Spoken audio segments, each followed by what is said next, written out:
All right, friends, today we're going to be talking about exaltation of Venus in the sign of Pisces, specifically at that 27-degree mark. And Venus will arrive there on March 3rd, hours after the eclipse. And here's the thing.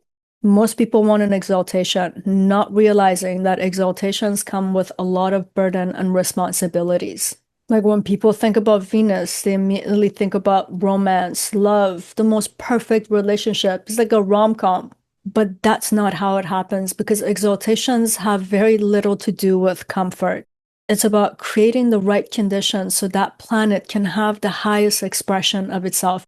And when that comes into our human realm, that means pushing our limit to the max. So that's how I want to examine Venus exalted in this video. Like, what is Venus in itself? What is its function in existence? What kind of field or environment does Venus need to have the highest expression of love, beauty, creation? And I want to ask, why Venus is exalted in a water sign? Why in the sign of Pisces, and on top of that, the last sign of the zodiac, in a dual sign? And why Venus is getting exalted in the sign that is of an enemy sign? I'll explain this. So this is what we're going to explore, but before getting into the video, please do remember to subscribe if you enjoyed this video and if you want to watch the upcoming transit videos, and please press the notification bell so YouTube notifies you. And there are other videos on this channel right now about Venus in the sign of Pisces, just looking at it from a different angle.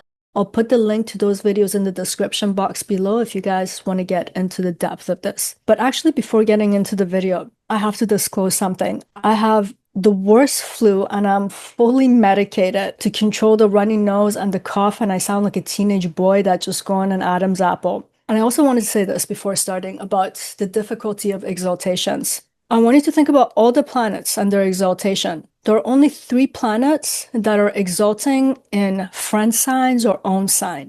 Sun exalts in the sign of Aries, friend sign, fine. Saturn exalts in Libra, friend sign, and Mercury exalts in its own sign. The rest of them are all exalting in enemy signs. As we will see, Jupiter and Venus, even though they're both benefics and they're both gurus, they're actually rivals. They don't get along. Jupiter exalts in the sign of Cancer, and when we look at the mythology of Jupiter and the moon, not good. Adultery, whole bunch of different things. Moon exalts in a sign where the ruler of that sign, Taurus, Venus, does not like the moon. And oh my God, Mars exalts in the sign of Saturn, the great enemy. So this should tell us something about the nature of exaltations. I want to keep that in mind. And today we're going to focus at one of the parts of this, of why is Venus exalting in an enemy sign, and what does that mean in terms of our human experience in our realm. But before getting into it, I want to talk about very briefly about the existential function of Venus. Like, what is the purpose of this force of nature, the same drive that's been invested within us as part of our psychology, and the way the world is organized around this prototype? And just to briefly say what Venus is about relationships, like love relationship, marriage relationship, love itself, the aesthetics of things, beauty, pleasure, sensuality, and unions of any form. Venus has very much to do with merging things. Like, we could say the mechanism behind Venus is magnetism. It is a feminine principle too, right? It's passive, but it has this power to attract. And this force, it's so powerful that once when the attraction starts, it can bring things so close, far surpass what Mercury can do, because Mercury will keep you here. Venus will create a merging. It can create a state of oneness between 2 things. But Venus doesn't stop here. Once when 2 things merge as one, a 3rd variation can actually arise from this merging. And again, we'll see this in some of the myths that are related to Venus. It's like a concept of death and rebirth. And we have to remember, once when they merge, it's not like the 3rd variation is the same as the 2 things that just got blended. It's like a 3rd variation that comes out of it where the sum is greater than the parts that went in it. Is like 1 + 1 suddenly equals 3. And if we really think about this, we can see this in our own psychological process, biologically, socially, creatively, and spiritually.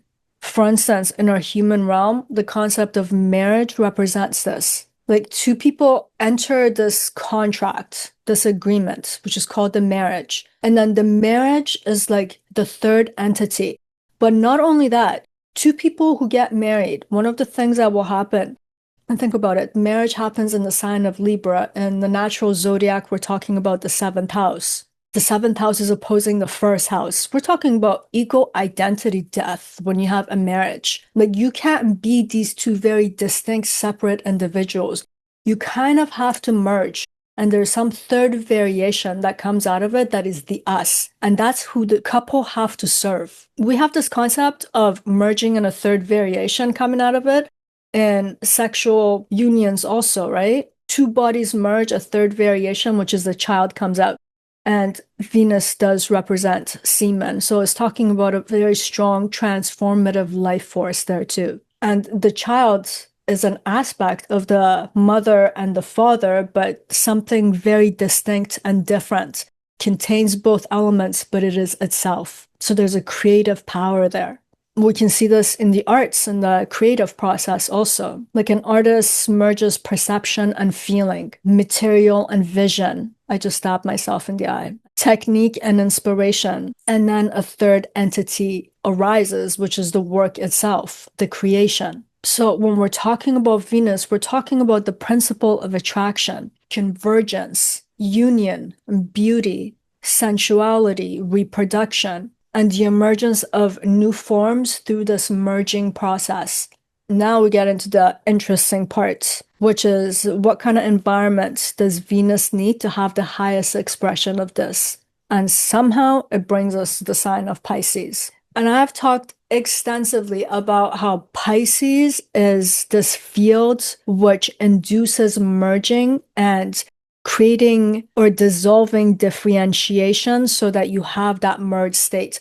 So there's something about the functionality of Pisces that's very complementary to Venus. And those are the videos I'm going to link below. But today I'm going to take a different perspective. So actually, let's start with the element of Pisces to see why Venus needs this for its highest expression. First of all, the element of water is very complementary to Venus's element because Venus itself is of the water element. And water does what Venus does. Like, that process of merging and unifying things, water allows it because water permeates. Water can also soften boundaries. Like, the erosion that comes from water is insane. It takes time. It takes a lot of movement, but it can grind down mountains over time. Water also allows blending. So it's permitting that act of convergence. But we have to remember, Pisces is not just any kind of water. We're talking about dual water. And it's also the last sign of the zodiac. So we're talking about transitional water. And you would think something like love needs a little bit more stability. But no, Venus needs to dissolve something, which is our barriers, is our boundaries, our limitations. So this water that's about transitional stages of things becomes very important. Like, this dual water and the fact that Pisces is the last sign is saying something about the threshold of endings and beginnings. Like, as the last sign, the next sign, which is the beginning of the zodiac, is the sign of Aries. So something's concluding itself in the sign of Pisces. And Venus needs this. It's saying, can we carry this life force, the potential that's within this life, transcend the form, and allow it to take on another form? Like, when I'm talking about that concept of marriage, that's what's happening. You have your ego identity, your partner has their ego identity, you come into a marriage. The question is now, can you transcend this form that you've both been accustomed to? But let's look a little bit deeper into why Venus needs the last sign of the zodiac. As I was just saying, Pisces is saying something about endings. It's talking about the end of a cycle. It's the last sign. So by the time a planet passes there, it's just passed through every kind of life process that we can think of. Like, it's encountered emergence in the sign of Aries. It's encountered the concept of stability, survival, losses, pleasure, identity, order, structure, collapse, culmination, you name it. But when we get to Pisces, we're getting into an atmosphere of completion. Something about the form has to come to its dissolution. It's a point of transition. And Pisces is very much related to a field that's related to impermanence. Again, on the surface, this does not look like a good condition for love. You want permanent love. Who the hell wants impermanent love? So much investment of energy and time. But this is saying that Venus at its optimal potential is not operating from a place of preference, convenience, personal liking of things, surface or shallow beauty, shallow sensual pleasures. There's no shallow attachments here when Venus has its highest expression. Like by the time you get to the sign of Pisces, love has turned something from commitment to devotion. This is a person who understands the concept of compassion and surrender when it comes to love. So we're talking about the ultimate maturity of the Venetian drive within us. Because when we love people, we like to think that we possess them. We fear losing our possession. And at the same time, we don't want to surrender to our beloved because that would deduce from our own power and our own individuality. But this Venus at its highest point is about that. Like, this is also a Venus that's constantly being asked, or this Venus is asking us, how do you maintain meaning of something, the depth of something, when the form of that thing changes? And meaning becomes a very important factor because this is Jupiter's sign, right? And that transient nature that's here, that's transformative quality that's in this zodiac sign, things are constantly changing. So yes, you fall in love with that person at the height of their looks, their career success. The form has changed.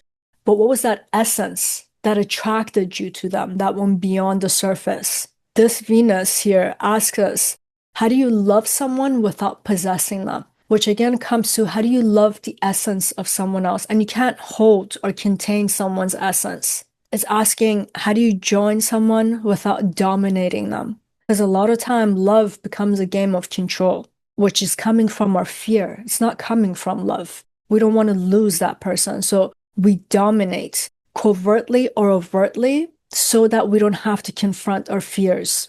There's a lack of trust in that love. And think about it, the sign of Pisces, Jupiter sign. Jupiter has a lot to do with trust. This Venus is also asking us, how do you preserve the essence of yourself when the container starts dissolving? Because Venus has a lot to do with beauty of things, right? We have shallow beauty, and then we have the kind of beauty that's transcendent. The soul of every human being is beautiful. It's what happens to it and how it gets wired around this life that so much ugliness comes from it. And the egoic connection that we have to the forms of our life, which also could include our body, they wither away.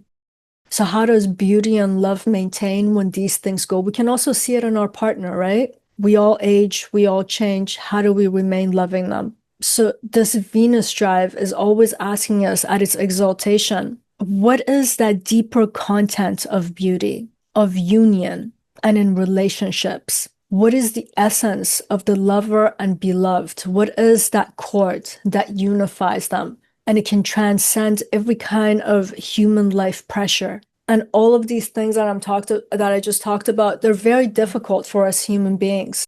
But this is how Venus becomes exalted. This is how Venus becomes profound. This isn't a Venus that's just looking for lust, transient desires, looking for greener pastures all the time. This Venus is concerned with essence and transcendence. It's like the kind of pain of longing that you hear when you read Hafiz poetry or Rumi. They are the lover and their God is their beloved. And there's this longing for the beloved that always comes with pain. But even the love transcends the pain. And this kind of love is not about something that makes us happy. This is how we think about love and relationships these days. This is why 53% of relationships come to an end. Because we're constantly asking, how do you make me happy?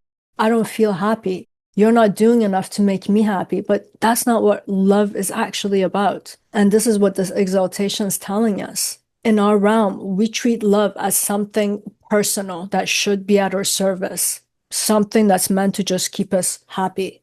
And you know what? Almost all of us know how to love when life is super stable, when we are at our heights or our partner's at their height. Like a lot of people, life has changed, they've aged, they have grown, but they're insisting on those happy days that they used to have, wanting to cling to those old forms that died long ago. And they wonder why they can't be happy today, why they don't feel a sense of love. And not to mention, we have a very hard time, and I think has to do a lot with our socialization and the expectations that it's creating or has created. We have a hard time understanding love as a merged state and how to be in that state and still maintain our personal integrity. Like so many fights arise because a person's like, I'm losing myself. Well, to some extent, you were supposed to lose yourself, but what you're actually becoming is supposed to be greater than what you were. So this exaltation is difficult. And again, take that concept of impermanence. We hate that condition in life. We want permanence. We want certainty. And we're being asked to love in the world of impermanence when they can walk away from us. Venus is asking us to love despite the fact that life goes through many transitions, transformative phases. It's asking us to be about the beloved, that the one who is loving, they should actually be blind to what it is that they do for the beloved. They are the lover who are supposed to submit to the beloved. We do not understand these concepts. We have a very hard time. We might understand it theoretically in moments of silence, meditation. We feel it with our heart, and those are the moments tears start to flow down and we don't even know why. Is because we're having that sense of longing, which is the highest expression of love. But the way that we've been conditioned, it's so hard to practice this, to have this with another human being. And you need to have this with another human being who also understands it. You don't want to have this merged state and state of acceptance and surrender to a predator. You want to maintain your sense of self with a sword in hand. So to be able to actually find other people who are in that frequency, for lack of a better word, is a very difficult thing to do. So we have this longing in our heart, and the world that doesn't really permit this exalted Venus to have an expression in this world. But let's go to the dual facet of the sign of Pisces and why Venus needs this dual factor to have its highest point of expression. And this is one of those points that gets skipped. I've rarely ever heard anyone talk about why Venus needs this dual aspect to be exalted. And this little detail changes a lot because dual signs mediates between what has been and what is yet to come. So it's about transition and it requires adaptation. It's about continuity across changing thresholds. So again, it's giving us that imagery of death and rebirth because it's taking us from one form to another form. And when we talk about Venus's merging and that attraction, we're actually like, if this is our space, this is who we are in ourselves.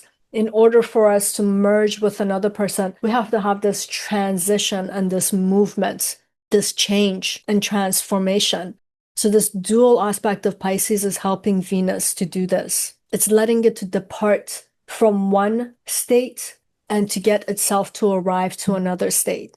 And again, as I'm talking, I hope you guys are picking this up that so much of Venus in Pisces, this exaltation, has something to do with death and rebirth, the death of the previous form and the emergence of the next form. So it's talking about a spectrum that's all encompassing. Like even this dual component, this transition that it's talking about, the connection between love and loss, the grief and love, endings and continuation, form and essence, memory of what has been and the presence of what is now. And I'll give you an example of this. This is so personal, but I think this was the moment where I had a deep realization of what Venus in the sign of Pisces is. There was this long-term relationship that I was in. There was 15 years of friendship, 8 years of relationship. And he decided to suddenly leave one day. And I remember at the beginning when he had left, I was just in a state of pain, dismay, and confusion. The dismay and the confusion was very pronounced. That's where the pain was coming. Like, why?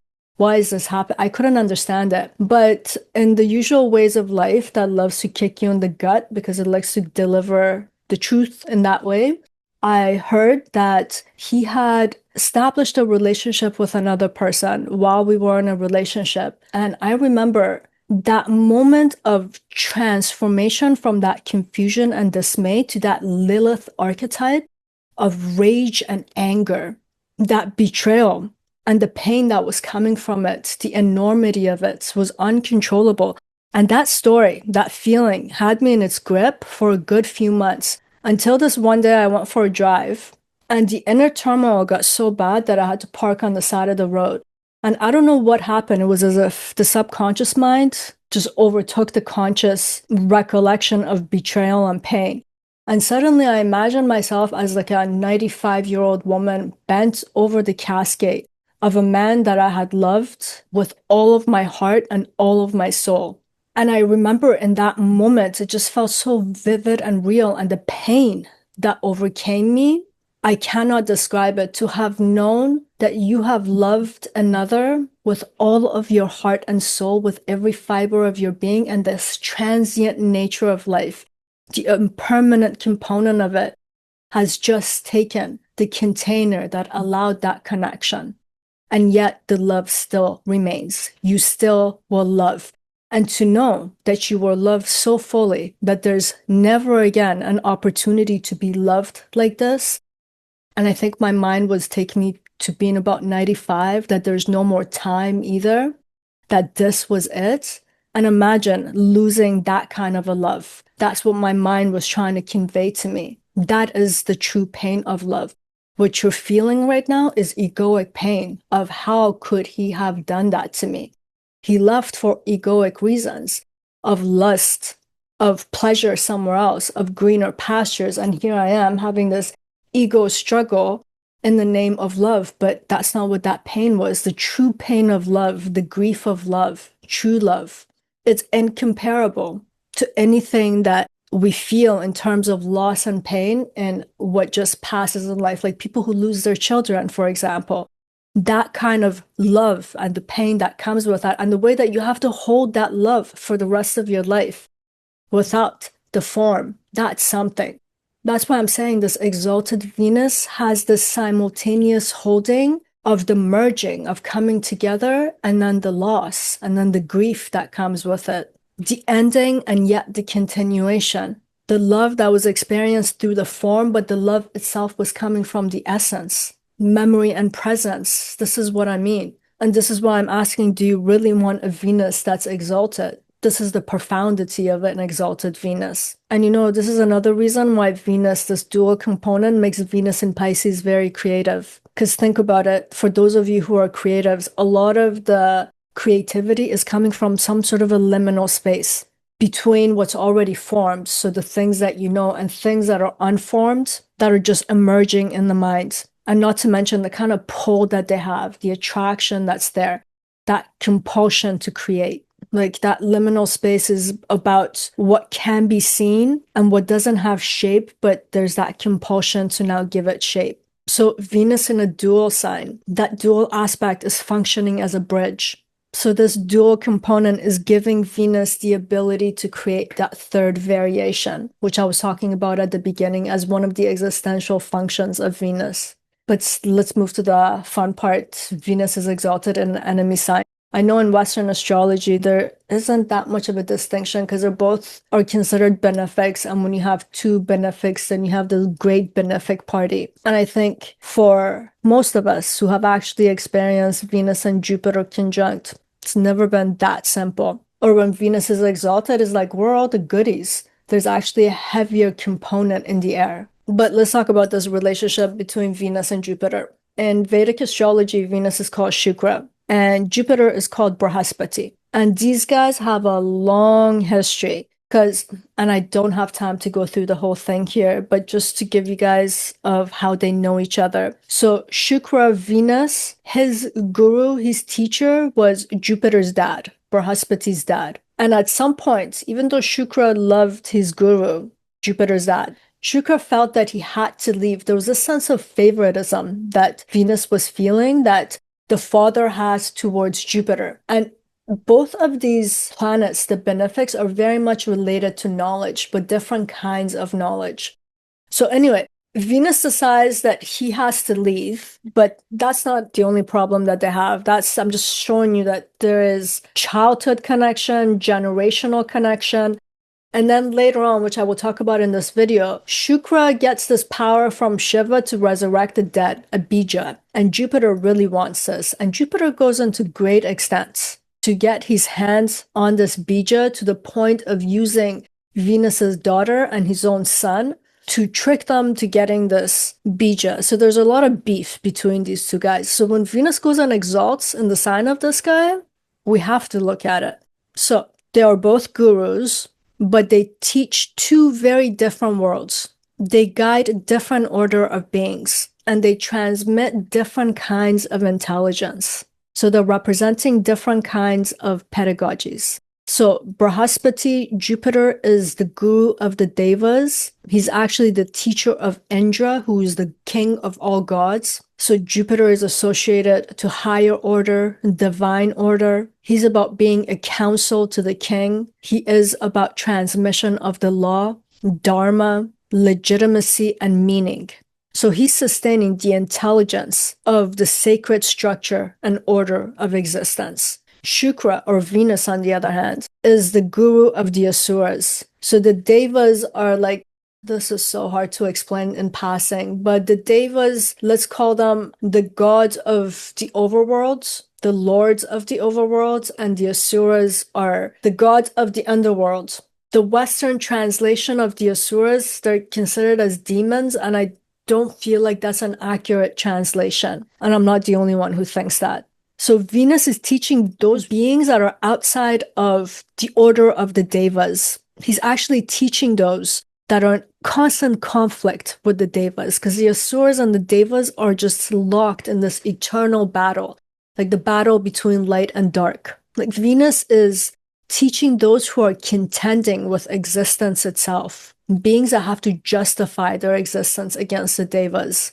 Like Shukra is helping those who want to have a continuity of their power, but in very different conditions than the Devas. And we can see the things that Venus is going to have to teach are things about diplomacy, things that require strategy, negotiation. How do you survive through implementation of a different kind of a knowledge so that you can ensure your survival? So we can see everything that they do is different, even though they're both benefics and they're both gurus. They're representing contrasting routes to knowledge and to power. And all of this should ask us, why the hell is Venus exalting in this sign? And you know what? The answer to that is like anything else in our human realm too, right? If you want to grow, you better get yourself super uncomfortable. If you want to have the highest expression of yourself, you have to surpass your limits. You have to get yourself into a field a lot larger and more different than what you actually are. That friction will actually help you grow. Because think about it, Venus in itself, the things that it does, the things that it represents, it's about attraction, beauty, sensuality, love, union. But if we leave Venus on the shallow end of the pool with these qualities, because it's just in such a comfortable place, those instincts within us become just about pleasure seeking, instant gratification, possession of things, not out of love, again, out of fear and convenience. It becomes about seduction, being more comfortable, swiping right and left, because there are always other options and I don't have to fully invest myself. And love doesn't have to be a verb that I have to conjugate it and constantly create and put in some sort of an effort and energy. A comfortable Venus is a horrendous Venus, but it's a very prominent Venus in our world. But when Venus gets into such an uncomfortable place, like it's in the enemy domain, suddenly love and attraction need a different kind of a scaling. Suddenly Venus needs a spiritual scale, where love has to become about surrender and compassion. Like, look at the leap we just made from lust to compassion and surrender. Like, they couldn't be more opposite. Venus goes from being about desire to suddenly to a sign, and Jupiter is about knowledge in terms of the truth, what is ethical, to having ethical desires. Talk about taking the fun out of it. Suddenly in this sign, we have to understand what about love is true. So Venus is being challenged here by a higher horizon. And I say higher not because Jupiter is better, but because Jupiter is different than Venus. Like, this is the way to bring desire into contact with higher meaning. This is the way to move away from instant gratification, to desire things purposefully. This is the way to bring union into contact with transcendence, So it's not about convenience anymore. It's not about what can you do for me? How do you make me happy? This is also about bringing attraction into relation with ethics, which gives us something like devotion. So in a sense, the enemy field becomes a refining field, not just for Venus, but for all the planets that I was talking about. It pushes their limit and their horizon.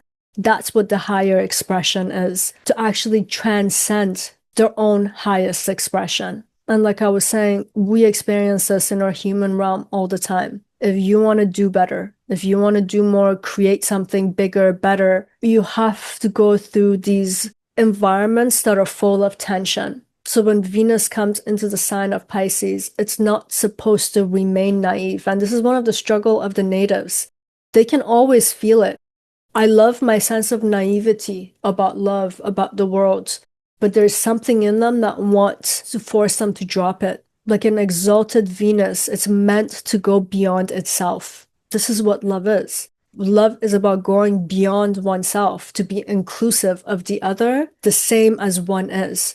And when Venus gets to its highest expression, when a native can express Venus, this exalted Venus, which takes a lot of work and maturity, they can become an instrument for something much larger in the world. They can become healers. They become devotional, compassionate. If they are artists, their art will reveal something about the truth. They have relationships that transcend both people, transform both people, takes them to a higher understanding of what it means to love and to be loved and to be as the state of love.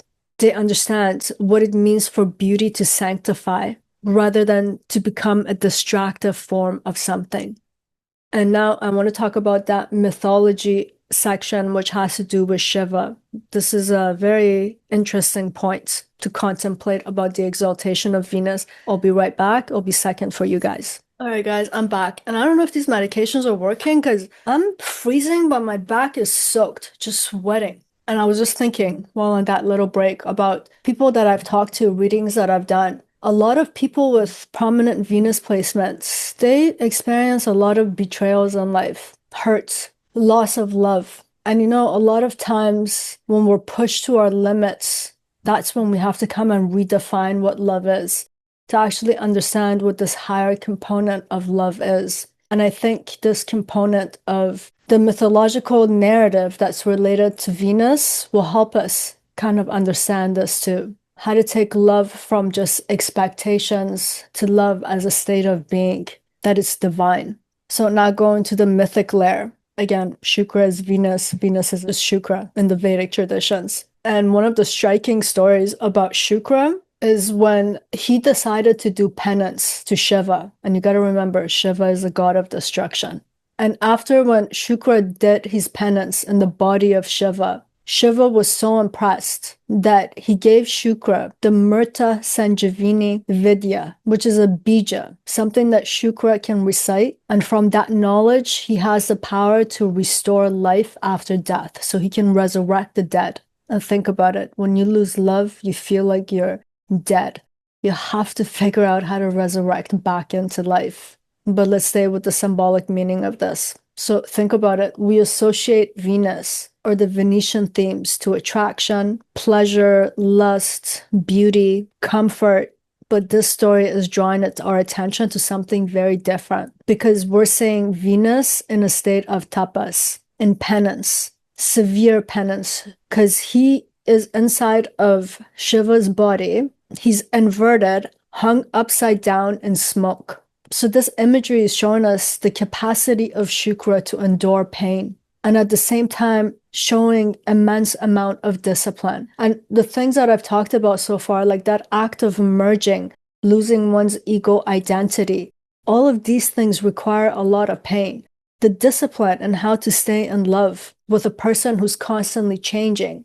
So love involves a lot of pain and discipline. This story is showing us that Venetian pleasures come from a place that's so much deeper than just shallow surface attraction, superficial pleasures. And that bija of being able to resurrect the dead, it's saying something about transcendence of the impermanence, the continuity beyond the form, that love can exist and transcend the the current state, despite all its changing forms, all the things that will die. Love has the power to resurrect and to continue. Like when I was saying the love of one's child when they die. Yes, the body and the container is gone. That person and their form is gone, but your love is so transcendent that goes beyond that. Your love will always stay in your heart.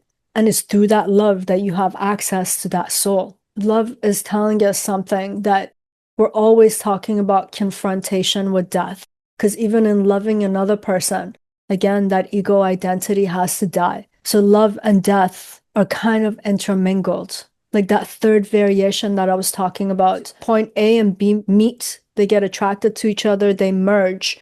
A third variation gets created, let's say their child. It's a representation of their death and their discontinuity as an individual, that something individuated comes into being and continues as a representation of their love, ideally. And when we bring this into the field of Pisces, Pisces is a field of dissolution, surrender. It has a transpersonal scale to it. So Venus getting exalted here is telling us something about how love not only involves discipline and pain, but it's also saying something about sacrifice.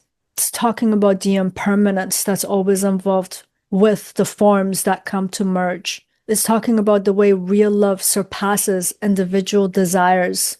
So that rom-com notion of Venus is completely destroyed here when we talk about the highest expression of Venus because it's exalted. This is a Venus with a lot of depth. This is a Venus that has seen loss.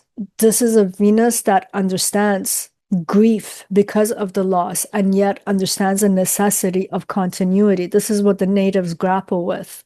This is a Venus that must resurrect itself from the pain of loss and still be able to generate beauty after pain. A Venus that can still unite after separation because of the love that transcends. This is a Venus that can perceive and hold the essence of something, even when the form and the container falls away. And this is one of the most beautiful possibilities and the most profound possibilities of the sign placement, but also one of the greatest difficulties in terms of exaltations. And the next point I want to talk about is, why does Venus exalt at 27 degrees? Why not 3 degrees, 10 degrees? It's telling us that Venus exalts at culminating degrees. So it's denoting the maturity of a planet. Whenever a planet gets past 25 degree mark of a sign, that planet's considered mature. And when we get to the end point is like the elderly, someone who's experienced life, they're seasoned, they're mature. So this 27 degree mark is indicating something about completion. So this is talking about a Venus who's not about love as at first sight, which is essentially about lust. It's about mature attraction. Like, you know your reasons, you know the meaning of it. It's about the kind of union that's been tested over and over again. It's not about shallow beauty. It's about the kind of beauty that's expressing the essence of something. And it's not about that first longing, at the beginning of a relationship, the way that you feel. It's talking about devotion. It's about staying power after when all the fantasies and the idealizations disappear. And in our human realm, that's the difference between infatuation and real love. And I say that because infatuation always exalts an image, but real love understands what it means to actually stay and remain in contact, how to maintain the integrity of that merged state and that union. This is telling us, because it's also in the sign of Jupiter, this is the kind of Venus that has now merged with the truth of what love is. And now let's bring this to the end by talking about what all of this means when it enters our human realm of experience, even though I have touched on it here and there throughout. So this is a person who has a capacity to see the beauty of someone that is truly of their essence, not just what the surface looks like. So they're not superficial. They can understand the essence that's moving through the beloved. It's about understanding how to love someone in their totality, that the perfection is in the imperfections, and all of it can be loved. And it's the ability to love without possessing the other person and wanting to consume them for yourself. In fact, it is about knowing how to give yourself to another. This is also talking about human beings who can stay relational. They can still remain with the person they claim to love through all of life's transition. And oh my God, is life ever demanding? And the nature of life, I think, because it has to do with expansion, like the fabric of existence, it's expanding. And because of that, it's constantly creating distance between things. We're always falling away from each other. And it's that love that propels us to constantly strive, try. This is why love is a verb. This is why it needs to be an action so that we remain connected through all these transitional states that are essentially trying to pull us apart. This is why it's so easy for life to fall apart. And yet it takes 1,000 times more effort to keep everything together.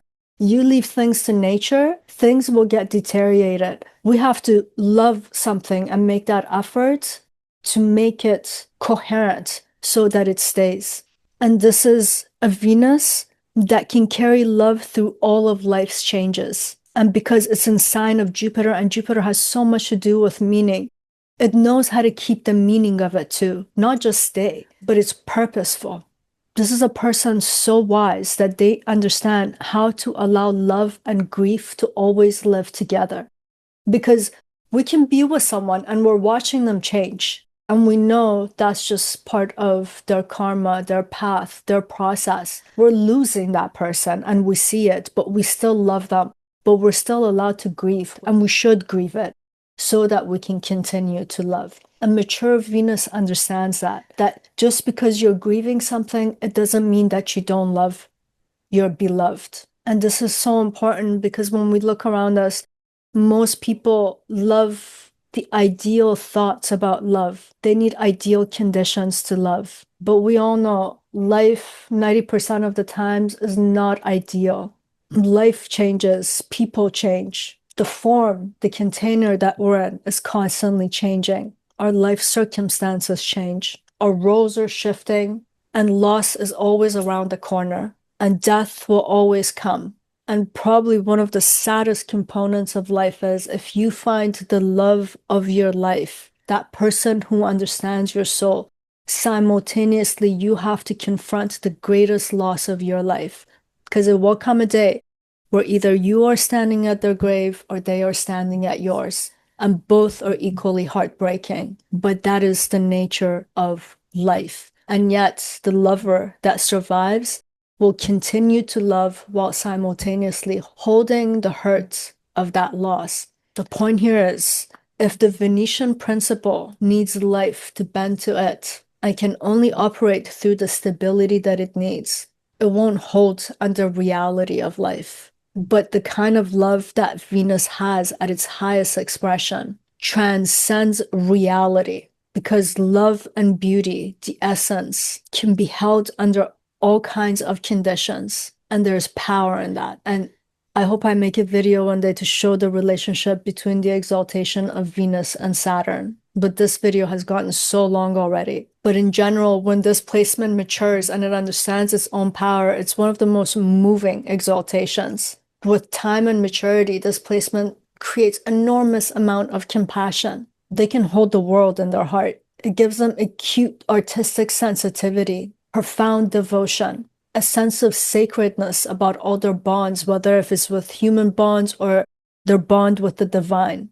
And you know what? I had a section talking about the shadows of exalted Venus, but I have talked about that in other videos.